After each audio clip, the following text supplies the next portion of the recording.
starting with Andrew.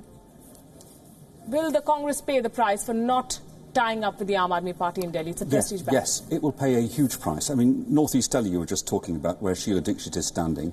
Congress came a poor third there in 2014, and I can't quite work out why they haven't simply said to Aam Aadmi, you contest this seat, you're way ahead of us, you've got a head start. Sheila Dixit is remembered, I think, by many people fondly and with respect for her work as a Chief Minister here in Delhi, but she did suffer one of the worst election setbacks that Congress has suffered in any state. So I'm not quite sure why the Congress Party, or why Rahul Gandhi really, because it must be his decision, didn't simply overrule his Congress branches in Delhi and say, we have to do a deal with Aam Aadmi. How difficult was this decision for Rahul Gandhi? Because they kept it simmering till the very end. Only 7 seats in Delhi, but this is, as we've been saying, the prestige battle. I think Rahul Gandhi should have gone with Aam. There's no doubt about that. But even then, Sheila Dixit should have been running in Chandni Chowk, not in North East Delhi. It would have been a much better seat for her. And she also made this rather silly comment that the Nirbhaya thing was too exaggerated as a problem. I think, you just don't need to say these things. You just keep quiet and say, had we had the police control, but not the government, we could have done better. Had she said that, fine. So, I think... Unfortunately for her, the central government was also ruled by the Congress Party. I mean, it's died down, and she's, she's Chief Minister 3 times, whatever it is.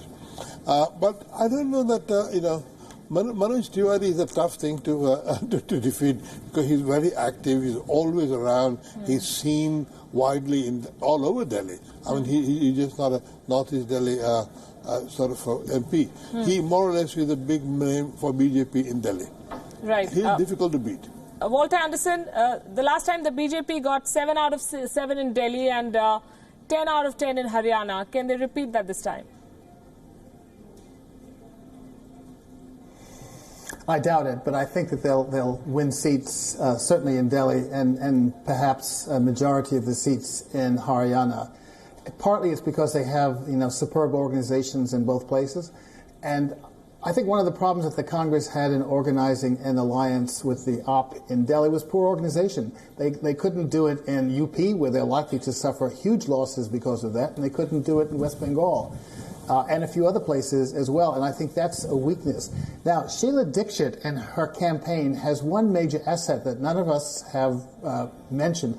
She has a former advisor who helped bring her to power a couple times, and that's Praveen Khera, who is a brilliant organizer, and I am sure, I don't know this is a fact, but I am sure he's helping her out. He knows everybody in Delhi. He knows who votes and who has, the means to deliver votes and that sort of thing. So I would actually give her a good chance, not just because of that, but I think she is a shrewd campaigner in her own right. So my guess is in that constituency, she stands a good chance. But I think the BJP will also gain some seats in Delhi as well. It has a strong base of support in Delhi, and it will probably get a majority of the seats in Haryana as well. How's the Haryana battle going, according to you? Well, BJP came clearly well ahead last time round. I think it's likely that they will still have the advantage. I haven't seen anything that would disturb that. I'm not sure they'll win a clean sweep in Delhi, mind you, but I think, as Walter was saying, they will definitely have the advantage in Delhi. Haryana. I think they may lose Gautam Gambhir's seat. I think Gautam Gambhir is not a serious campaigner, and he's already made lots of mistakes. Yeah. I think AAP will get 1 seat. I don't know whether AAP will get 2 seats. Congress will not get any seat. You don't like the Congress, clearly. But I wish I could help them, but they can't help themselves. I think I'll wrap on this note. We're out of time, but it was a pleasure talking to all of you. Andrew, Lord Desai, and Walter Anderson, thanks very much for joining us on this edition of India Election Watch.